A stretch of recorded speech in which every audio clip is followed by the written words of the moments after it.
Think about the last time you filled your tank. You remember the smell, that sharp, chemical bite of petroleum hanging in the air around you, the fumes that make your eyes water slightly if you stand too close to the nozzle.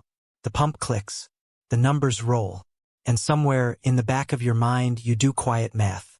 You calculate how far you have to go, whether you can make it to the cheaper station across town, whether the price went up again since last Tuesday. Most of us have been doing that math since we were old enough to notice. Now imagine you never had to. Not because you drive less, not because you have a newer car, but because the fuel itself, the actual combustible liquid your engine runs on, grows in your backyard, grows in poor soil, grows without irrigation, grows faster than almost any crop in the American agricultural toolkit, and has been doing so quietly and without ceremony on Amish homesteads across Pennsylvania, Ohio, and Indiana for over a century. I want to tell you how that's possible. And I want to tell you why, by 1937, the knowledge of how to do it was quietly removed from the public curriculum, not through conspiracy, not through malice, but through something much more ordinary. Economic gravity. I first noticed the question when I was driving through Lancaster County, Pennsylvania. Summer. The kind of humid August afternoon where the asphalt shimmers at intersections and the air conditioning in your car runs so hard the engine note changes. I passed an Amish farm at the edge of a county road. A man was mowing, using a horse-drawn mower, moving at the deliberate pace of someone who has never once been in a hurry. Behind the main barn, just visible over the fence line, was a field of something I didn't immediately recognize. Tall, broad-leafed, dense. It had a look of confident productivity about it, the way some plants grow like they mean it. I pulled over. I asked the farmer what it was. He said, without particular interest in my interest, "That's pressing stock. Same as my father grew." He kept walking. I didn't know what pressing stock meant, but I wrote it down. What I eventually found, after months of looking through agricultural extension bulletins from the 1920s and 1930s, land-grant university publications from the Midwest, and a handful of USDA crop surveys from before World War II, is that the plant he was describing, the casual way one might describe hay or feed corn, was almost certainly a variety of Brassica napus, more commonly known as rapeseed, the same plant that, decades later, would be refined and relabeled in Canada as canola. But what the farmer's grandfather understood, and what the agricultural world before the petroleum age took for granted, was not the seed as a food crop. It was the seed as a fuel crop. Cold-pressed Brassica oil burns. It burns cleanly with a flash point and viscosity that, in the era of early diesel engines and stationary farm motors, was more than adequate to run equipment. In fact, Rudolf Diesel himself, the German engineer who invented the compression ignition engine in the 1890s, originally designed his engine to run on peanut oil. He demonstrated it running on vegetable oil at the 1900 World Exhibition in Paris. That fact rarely appears in introductory engineering courses. A 1926 bulletin from the Pennsylvania State College of Agriculture, I found a digitized copy through a land-grant archive, describes what it calls oil press farming as a reasonable self-sufficiency strategy for isolated rural operations. The bulletin outlines seed varieties, cold press yields, and filtration procedures for producing lamp oil, lubricant, and engine fuel from crops grown on marginal land. It was considered practical information, the kind of thing a county extension agent would explain to a farmer without any particular drama. And then, over the following decade, it quietly stopped being taught. To understand why this works at all, you have to understand what diesel actually is. Diesel fuel, petroleum diesel, is a refined hydrocarbon. Its job is to atomize finely, ignite under compression, and release energy in a controlled burn. The key physical properties are viscosity, energy density, and flash point. Straight vegetable oil, directly pressed from seeds, is thicker than diesel. More viscous.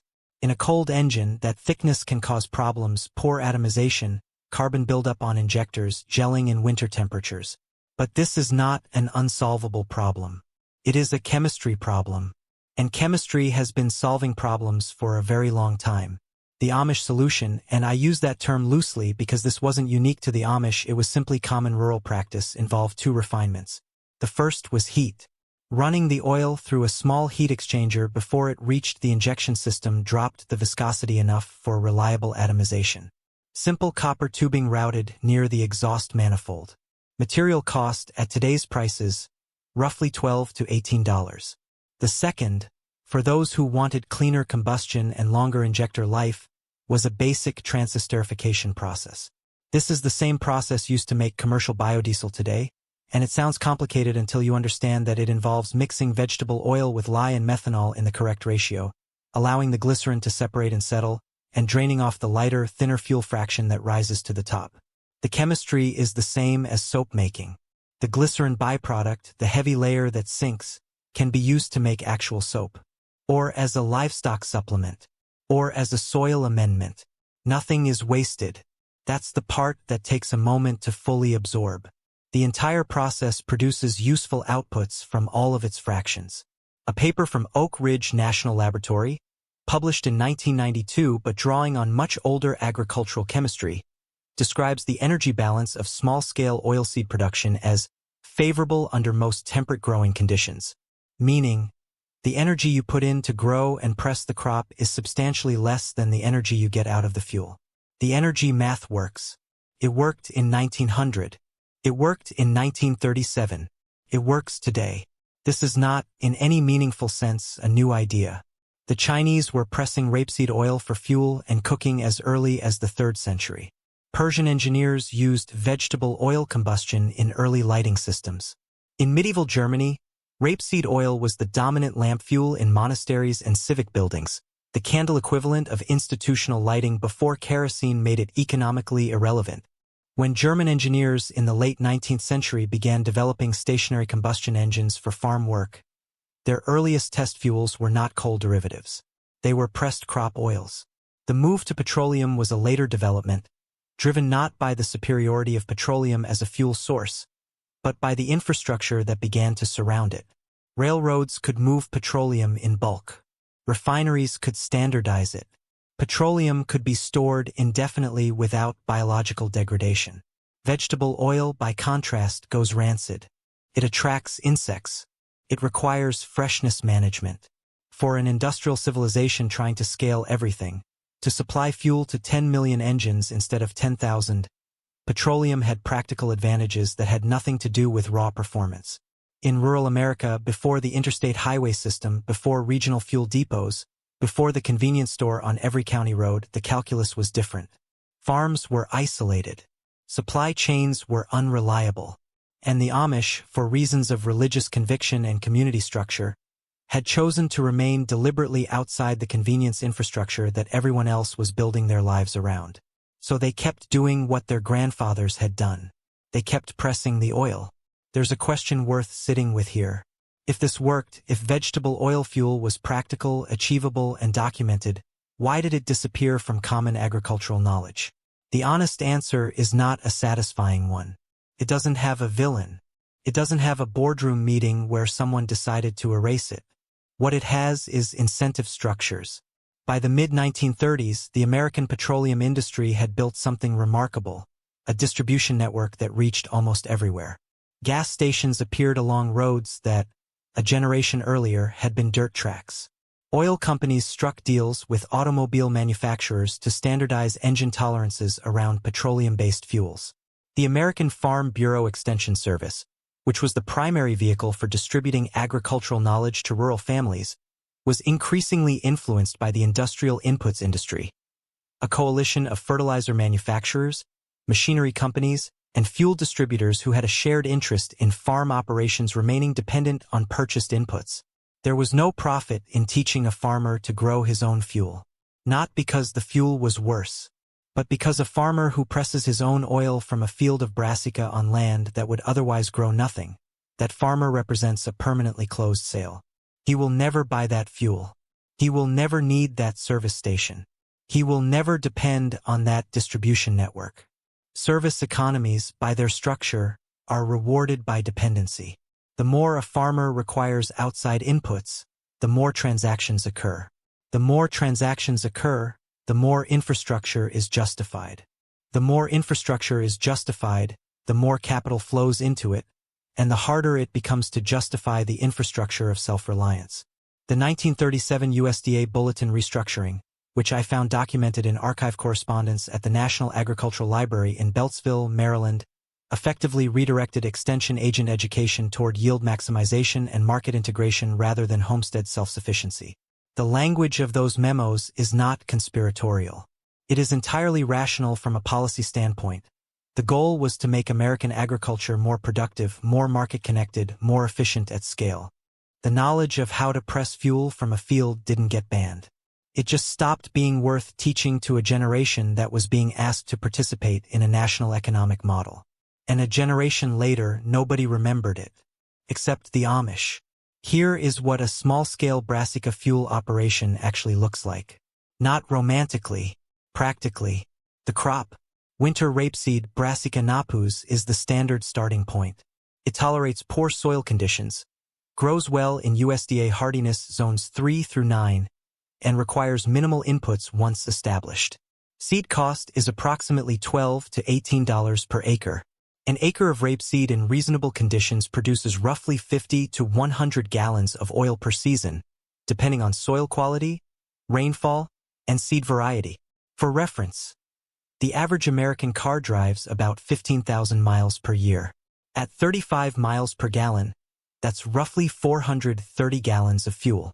A small fleet of farm vehicles, a tractor, a generator, maybe a small truck, could have substantially different consumption profiles and could be meaningfully offset by even a few acres of pressing stock.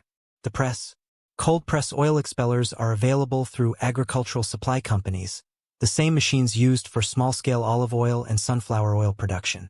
A basic screw press unit capable of processing several hundred pounds of seed per hour runs approximately $800 to $1,200. A used unit, which is entirely adequate for this purpose, can often be found for under $500. The press extracts oil mechanically without solvents at low temperature. Yield is approximately 30 to 38% of seed weight, meaning 100 pounds of seed yields roughly 3.5 to 4 gallons of raw oil.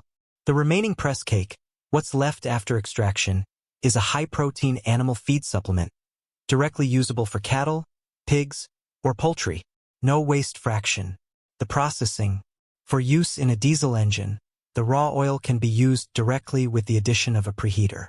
A simple heat exchanger, copper tubing, roughly 6 feet, routed to contact the exhaust manifold or a coolant line, reduces viscosity adequately for most modern diesel injection systems. Cost: under $20 in materials. For cleaner, more refined biodiesel. The basic transesterification reaction requires 1 liter of filtered vegetable oil, 200 milliliters of methanol, available as HET fuel treatment or from industrial supply, 3.5 grams of sodium hydroxide, lye, available at hardware stores as drain cleaner. Mix the lye into the methanol until dissolved. This creates sodium methoxide, which is caustic and requires gloves and eye protection. Add this to the warmed oil, stir for 20 to 30 minutes, and allow to settle for 8 to 12 hours. The glycerin separates and sinks.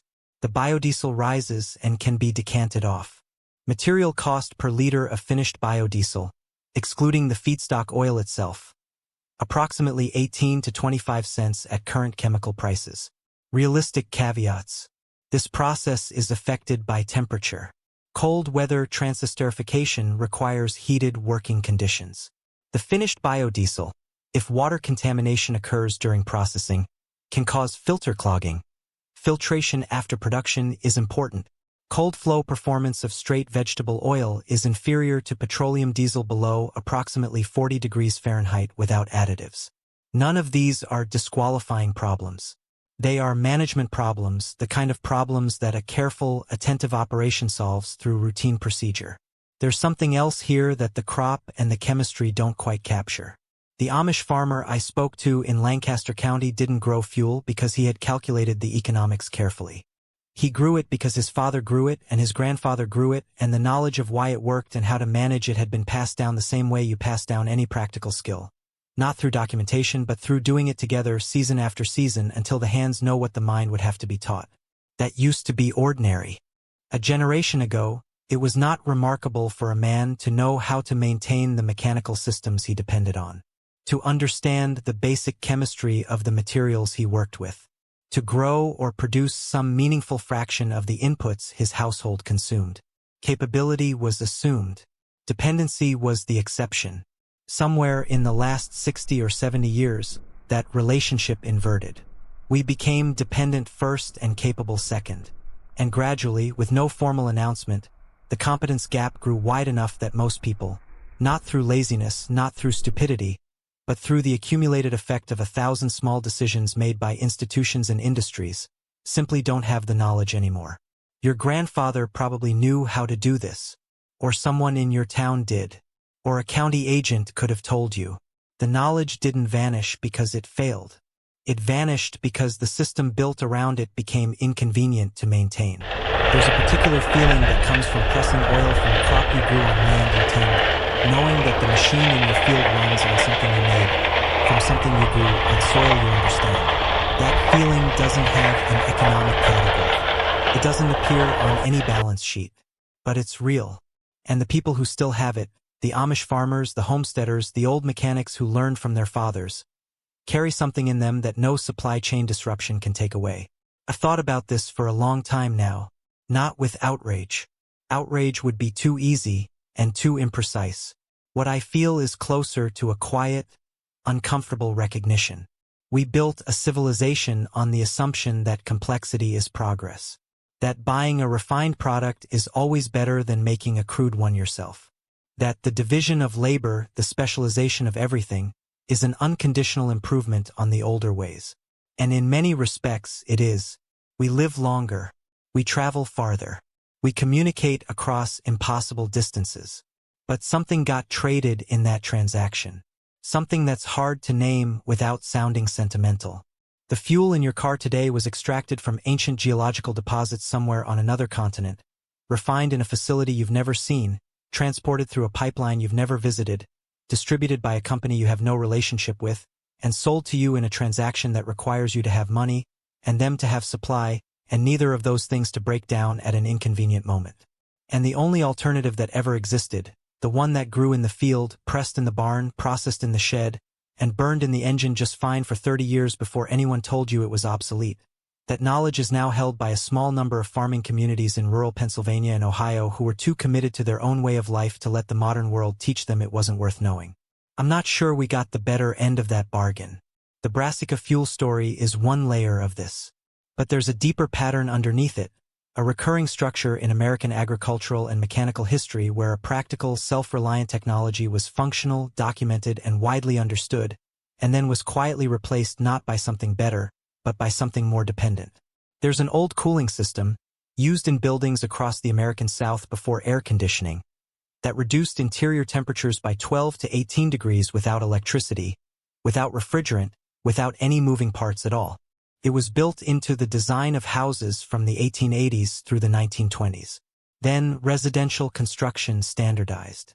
And the incentives of the HVAC industry made passive cooling irrelevant to teach. There's a rust prevention method used on steel farm equipment before synthetic coatings. A conversion process that used acids already present in organic matter to transform iron oxide at the surface into a stable, adherent compound that actually stopped corrosion from progressing. Old mechanics called it something different in every county. Agricultural chemists knew what it was. Cost almost nothing and lasted decades. There's a well water treatment approach used in drought-prone regions of the Southwest and in German agricultural colonies across Texas and Kansas. A mineral conditioning system that made hard groundwater useful for irrigation without softener salts, without reverse osmosis, without equipment that required servicing. All of it documented. All of it in the right archive findable. All of it in the right field still growing. The question isn't whether this knowledge survived. The question is whether enough people are still curious enough to go looking for it.